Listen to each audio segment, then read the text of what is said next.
She inspected herself in the blank reflection of a neighbor's window, smoothed back her tousled hair, and brushed down her clothes as best she could. She could do nothing about the dirt on her hands, or the bags beneath her eyes. She sighed, not great, but it would have to do. With that, she stepped up to the door and knocked. Her keys had been left back in her rooms. After a slight delay, during which Kitty was driven to knock again, a familiar slim shadow appeared in the hall. It hovered halfway down it, as if uncertain whether to open the door. Kitty tapped on the glass. "Mum, it's me." Diffidently, the shadow came near. Her mother opened the door a little way and looked out. "Oh," she said, "Kathleen." "Hello, Mum," Kitty said, smiling as best she could. "Sorry this is unexpected." "Oh, yes." Her mother did not open the door any further. She was looking at Kitty with a startled, slightly wary expression. "Is anything wrong, Mum?" Kitty asked, too weary to care. "No, not at all." "So, can I come in, then?" "Yes, of course." Her mother stood aside to allow Kitty to enter, presented a cold cheek to be pecked, and shut the door carefully behind them.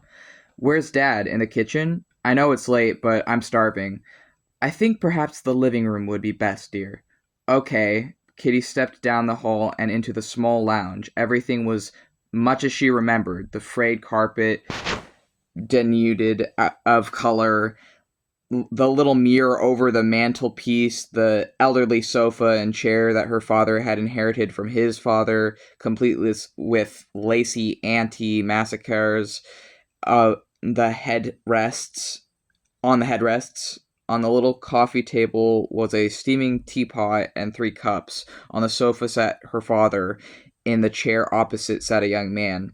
Kitty stopped dead. Her mother quietly closed the door. The young man looked at her and smiled, and Kitty was immediately reminded of Mr. Pennyfeather's expression when he had looked upon the treasures of the tomb. It was a gleeful, acquisitive smile, struggling hard to be contained.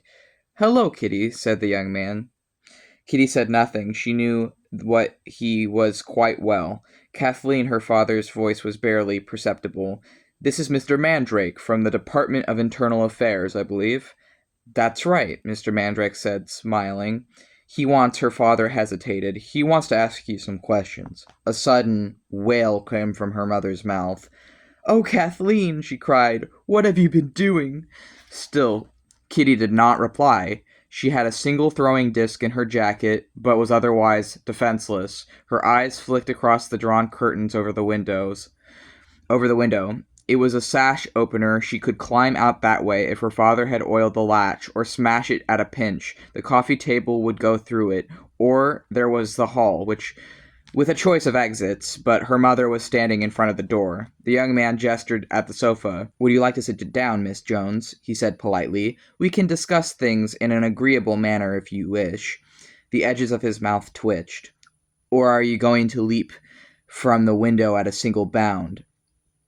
By articulating the very thought that was running through her mind, the magician, intentionally or not, caught Kitty off guard.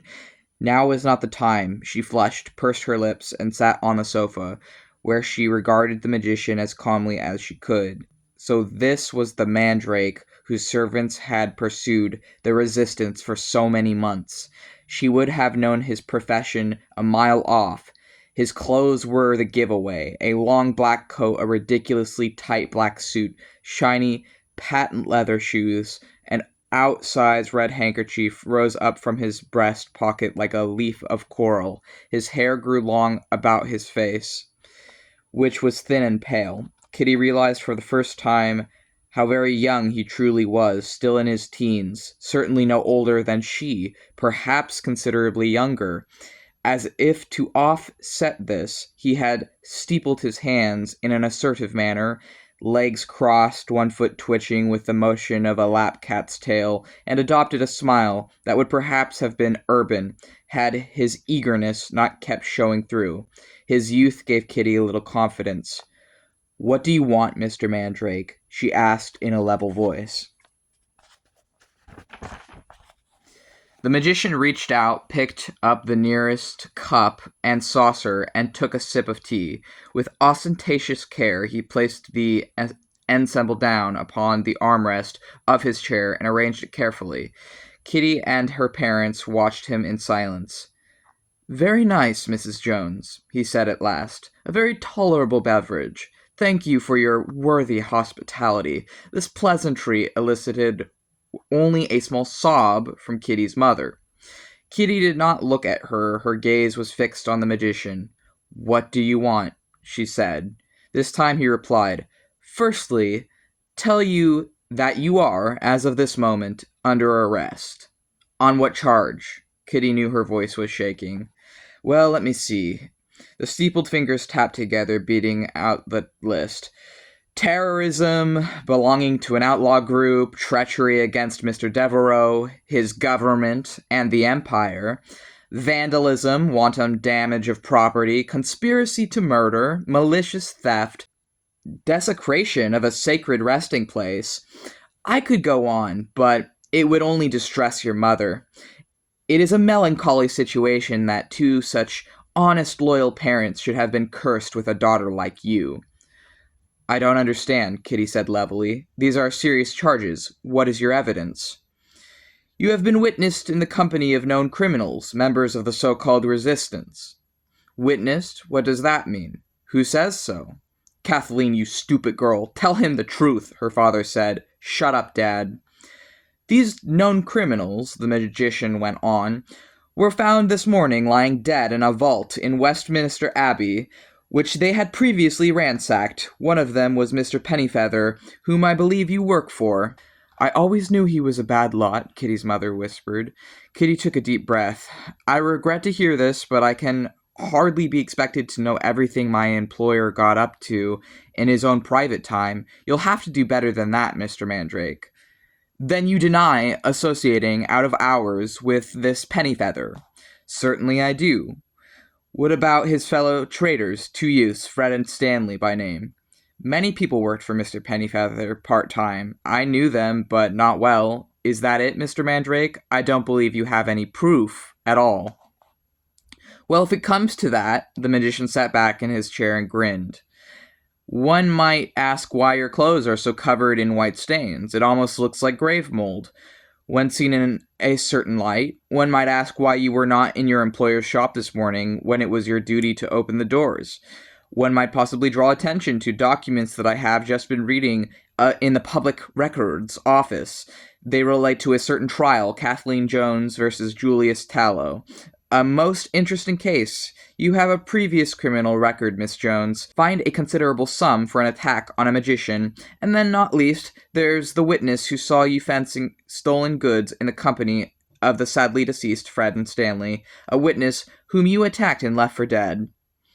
"And who is this precious witness?" Kitty snarled. "Whoever he is, he's lying." "Oh, I think he's very reliable." The magician gave a little chuckle and pushed the hair back from the sides of his face. "Remember now." Kitty looked at him blankly. "Remember what?" The magician's forehead wrinkled. "Well, me, of course. You? Have we met before?" "You don't recall? Well, it was several years ago. I admit I was different then. Less foppish, perhaps?" Kitty heard her mother give a faint moan of distress. The sound had a little effect on her, as if it had been uttered by a stranger. "Don't cheek me, girl." The magician recrossed his legs with some difficulty owing to the tightness of his trousers, and smiled thinly. "Mind you, why not? Fire off all the cheap comments you like. It won't make any difference to your fate." Now that the end had come, Kitty found she had no fear, only an overwhelming sense of irritation at the jumped-up youth sitting opposite. She folded her arms and looked at him fully in the face. "So go on, then," she said. "Enlighten me." The boy cleared his throat. "Perhaps this will refresh your memory. 3 years ago, in North London, one cold December night—" "No?" he sighed. "An incident in a back alley?"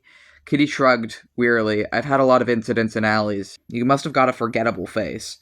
"Ah, yes, I never forgot yours." His anger leaped to the surface now. He leaned forward in his seat, knocking the cup with an elbow and spilling tea upon the chair. His eyes flashed guiltily at Kitty's parents. "Oh, sorry." Kitty's mother launched herself at the spot, dabbing with a napkin. "Don't worry, Mr. Mandrake. Please don't worry.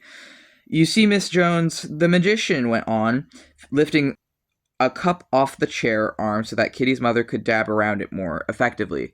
"I never forgot you, though I saw you only for a moment, nor did I forget your colleagues Fred and Stanley, since it was they who robbed me, they who tried to kill me." "Robbed you?" Kitty frowned. "What did they take?" "A valuable scrying glass." Oh, a dim memory swam into Kitty's mind. "You were that kid in the alley? The little spy? I remember you now. And your glass. That was a shoddy piece of work." "I made that. We couldn't even get it to start." Mr. Mandrake gathered himself with difficulty and spoke in a dangerously controlled voice. "I notice that you have stopped denying the charges." "Oh, yes," Kitty said, and as she did so felt more consciously alive than she had done for many months. "They're true. All right. All of what you said and more. I'm only sorry it's all over now. No, wait, I deny one thing. You said I left you for dead in that alley. That isn't so. Fred would have cut your throat, but I spared you. Heaven knows why, you miserable little sneak. I should have done the world a favor." "She doesn't mean this." Her father had jumped to his feet and was standing between them, as if his body would shield the magician from his daughter's words. "Oh, but she does. She does." The boy was smiling, but his eyes danced with rage.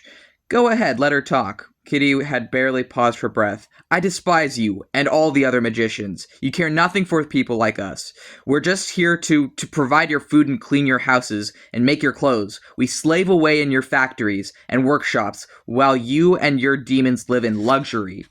If we ever cross paths, we suffer like Jacob did. You're all callous and wicked and heartless and vain." "Vain?" The boy adjusted the tilt of his handkerchief.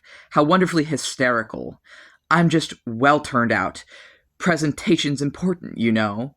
"Nothing's important to you. Get off me, Mum." In her fury, Kitty had risen. Her mother, half maddened by distress, was clutching to her from the side. Kitty pushed her away. "Oh," she snarled. "And if you want a tip of on presentation, those trousers are far too tight." "Is that so?" The boy rose to his coat, billowing about him. "I've heard enough. You'll be able to refine your sartorial opinions at leisure in the Tower of London." "No!" Kitty's mother sank to the floor. "Please, Mr. Mandrake." Kitty's father stood at it as if his bones pained him. "Is there nothing we can do?" The magician shook his head. "I'm afraid your daughter has long since chosen her path. I regret it for your sake, since you are loyal to the state." "She has always been a hard-strung girl," Kitty's father said quietly, "but I never realized she was wicked too. That incident with Jacob Henrik should have taught us something, but we always hoped for the best, Iris and me. And now with our armies going off to war in America and threats as never before on every side, to find our girl's a traitor, neck deep in crime, well, it's broken me, it really has. Mr. Mandrake, I always tried to bring her up right." "I'm sure you did," the magician said hastily. "Nevertheless, I used to take her to watch the march past, see the soldiers during the festivals. I had her on my shoulders on Imperial Day, when the crowds in Trafalgar cheered for the Prime Minister for an hour. You might not remember that, Mr. Mandrake, you're so young yourself, but that was a grand occasion, and now that little daughter of mine's gone, and in her place is this surly vixen, who's got no respect for her parents, her betters, or her country."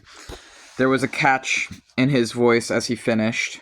"You really are an idiot, Dad," Kitty said. Her mother was still half kneeling on the floor, beseeching the magician. "Not the tower for her, Mr. Mandrake, please." "I'm sorry, Miss Jones. I'm sorry, Mrs. Jones." "It's all right, Mum." Did not hide her contempt. "You can get off your knees. He won't be taking me to the tower. I don't see how he can." "Oh, yes?" The boy looked amused. "You doubt that, do you?" Kitty peered into the far corners of the room. "You seem to be alone." A faint smile only in a manner of speaking now. "Then an official car waits in the next street. Are you going to come with me quietly?" "No, Mr. Mandrake, I am not." Kitty launched herself forward, swung a fist. It caught the boy on his cheekbone with a dull crack. He capsized, sprawling into the chair. Kitty stepped over her prone mother and made for the door, but a firm grasp on her shoulder jerked her back. Her father, white-faced, eyes blank and staring. "Dad, leave off." She wrenched at his sleeve, but his grip was iron-strong. "What have you done?" He looked at her as if she were something monstrous, an abomination. "What have you done? Dad, just let me go. Please, just let me go." Kitty struggled, but her father only gripped the harder. From her position on the floor, her mother reached out to clutch Kitty's leg half-heartedly, as if uncertain whether she intended supplication or restraint. Over in the chair, the magician, who had been shaking his head like a fuddled dog, turned his gaze towards them. His eyes, when they focused, were venomous. He spoke a few harsh syllables in a strange tongue and clapped his hands. Kitty and her parents stopped their struggle. A brackish vapor seeped from nowhere into the air. At its heart, a dark form, blue-black, with slender horns and leathery wings, appraised them with a wicked leer. The magician rubbed the side of his jaw and flexed it. The girl, he said, "Secure her and don't let go. You may grasp her hair as painfully as you wish." The creature chirped harshly in answer, beat its wings, and flew out of its vapor nest. Kitty's father gave a low moan. His gasp on Kitty's shoulder loosened. Her mother flung herself back against the corner of a dresser and hid her face. "Is that the best you can do?" Kitty said. "A molar, please." She stretched out a hand, and before the startled creature could even reach her, seized it by its neck, swung it round her head a few times, and threw it back into the magician's face, where it burst with a flatulent sound. An eruption of purple, bitter-smelling droplets peppered his suit and coat and the surrounding furnishings. He cried out in shock, reaching for his handkerchief with one hand. He made a mystic sign with the other. Instantly, a small red-faced imp appeared at his shoulder, bounded onto the dresser, and opened its mouth. A bolt of orange flame shot out at Kitty, catching her on her chest and knocking her back against the door. Her mother screamed. Her father cried out. The imp capered with triumph and stopped mid-caper. Kitty was straightening up, dusting off her smoldering jacket, and staring at the magician with a grim smile. With a quick movement, she drew her throwing disc from her jacket and flourished it. The magician, who had lurched towards her in a fury, stepped hurriedly back. "You can wear that tightest trousers you please, Mr. Mandrake," she said, "but the fact remains you're a conceited small-timer. If you follow me, I'll kill you. Goodbye. Oh, and don't worry, Mom and Dad." She turned to look at Ichiwan calmly. "I won't ruin your reputation any further. You won't see me again." With that, and leaving parents, magician, and imp staring at her back, she turned, opened the door, and passed through. Then she walked slowly and deliberately up the hall and out of the front door into the warm evening. In the street, she chose a direction arbitrarily and walked off, never looking behind her. Only when she had rounded the nearest corner and had begun to run did her tears finally begin to flow.